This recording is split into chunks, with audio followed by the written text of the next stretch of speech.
जय हिंद दोस्तों, हमारे यूट्यूब चैनल में आप सभी का स्वागत है। आज के वीडियो में मैं इंडियन रेवेन्यू सर्विस के बारे में बात करूंगी। उसके एग्ज़ाम से लेकर के ट्रेनिंग सेंटर और वहां पर किस टाइप से ट्रेनिंग होती है, क्या प्रोसेस है। इसके बाद फर्स्ट पोस्टिंग एंड पोस्टिंग में किस प्रोसेस से पोस्टिंग होती है, इन सभी चीज़ों की जानकारी आज के इस वीडियो में। जानकारी से रिलेटेड ऐसे ही वीडियो पाने के लिए आप हमारे चैनल को सब्सक्राइब कर लें। सबसे पहले तो अगर आप इंडियन रेवेन्यू सर्विस में जाना चाहते हैं तो आपको यूपीएससी सिविल सर्विस एग्ज़ाम देना होगा। इसके लिए आपको फॉर्म फिल करना होता है और उसमें आपको अपना प्रेफरेंस बताना होता है कि कौन सा सर्विस आपको पहले चाहिए और कौन सा बाद में। तो अगर आप इंडियन रेवेन्यू सर्विस में जाना चाहते हैं तो आपको सबसे पहले टिक इसी पे करना होगा कि आपको फर्स्ट चॉइस में इंडियन रेवेन्यू सर्विस चाहिए। जब आप finally UPSC civil service exam qualify कर लेते हैं तो अब आपको ट्रेनिंग सेंटर में ट्रेनिंग के लिए भेजा जाएगा, जिसके लिए कॉल लेटर आपको एग्ज़ाम पास करने के बाद लगभग 2 से ढाई महीने, कभी कभी 3 महीने जनरली लग जाते हैं। किसी भी टाइप का अगर सिचुएशन ऐसा है कि ख़राब चल रहा है तो ड्यूरेशन ज़्यादा भी हो सकता है। ट्रेनिंग में सबसे पहले आपको लाल बहादुर शास्त्री नेशनल एकेडमी में बुलाया जाएगा, जहां पर आपकी 3 महीने की फाउंडेशन कोर्स कंप्लीट होगी। लाल बहादुर शास्त्री नेशनल एकेडमी में फाउंडेशन कोर्स पूरा होने के बाद उनको अपने अपने ट्रेनिंग सेंटर में ट्रेनिंग के लिए भेज दिया जाता है। वैसे ही इंडियन रेवेन्यू सर्विस के ऑफिसर्स को भी उनके ट्रेनिंग सेंटर में ट्रेनिंग के लिए भेज दिया जाता है। इंडियन रेवेन्यू सर्विस को 2 पार्ट्स में बांटे गए हैं, डायरेक्ट टैक्स और इनडायरेक्ट टैक्स।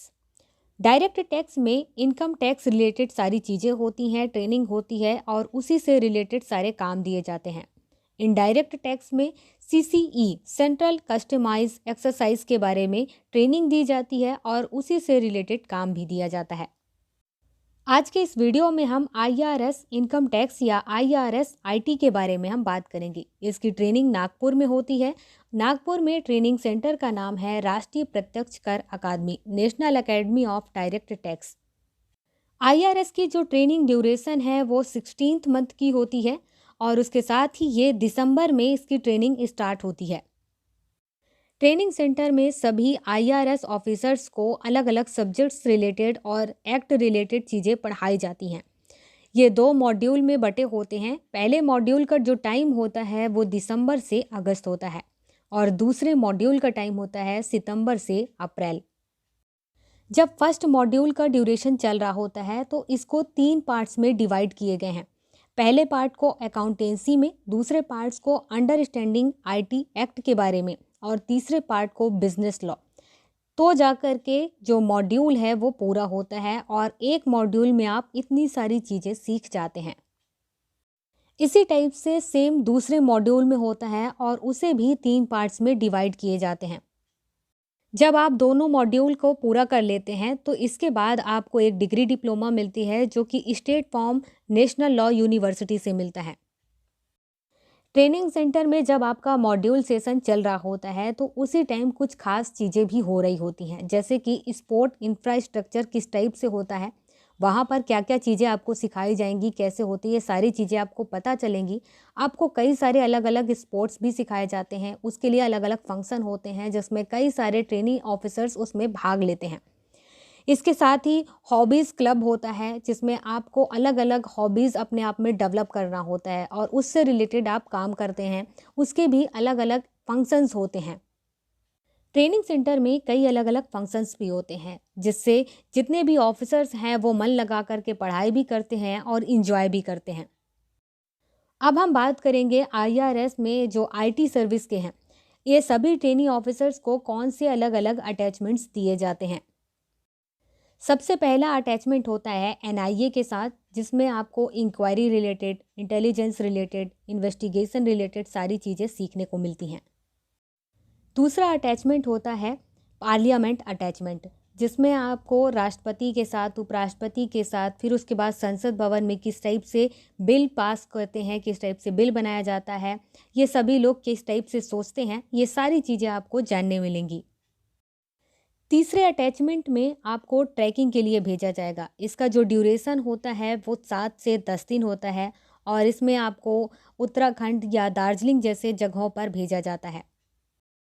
चौथा अटैचमेंट होता है OJT, on the job training, जिसमें कम से कम 3 हफ्ते के लिए आपको ऑन द जॉब में रख कर के आप जॉब करेंगे और उसमें से आपको बहुत सारी चीज़ें सीखने मिलेंगी।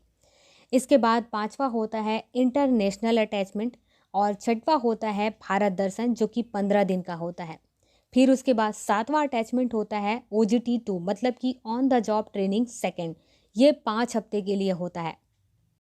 ये सभी अटैचमेंट्स ख़त्म होने के बाद फाइनली आपकी ट्रेनिंग ख़त्म हो जाती है और ट्रेनिंग ख़त्म होने के बाद आपको पोस्टिंग दी जाती है।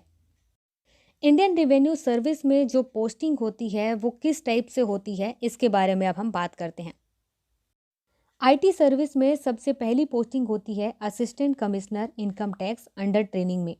इसके बाद डिप्टी कमिश्नर होता है, इसके बाद जॉइंट कमिश्नर होता है, इसके बाद एडिशनल कमिश्नर होता है और उसके बाद कमिश्नर, इसके बाद प्रिंसिपल कमिश्नर और इसके बाद होता है चीफ कमिश्नर।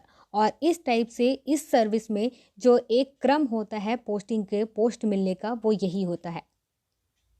तो ये जानकारी थी IRS IT सर्विस के बारे में। IRS CCE सर्विस के बारे में मैं जानकारी नेक्स्ट वीडियो में दूंगी। आशा करती हूँ कि आपको यह जानकारी अच्छी लगी हुई होगी। अगर कोई और जानकारी इससे रिलेटेड चाहिए तो प्लीज़ मुझे कमेंट बॉक्स में कमेंट करके बताइएगा।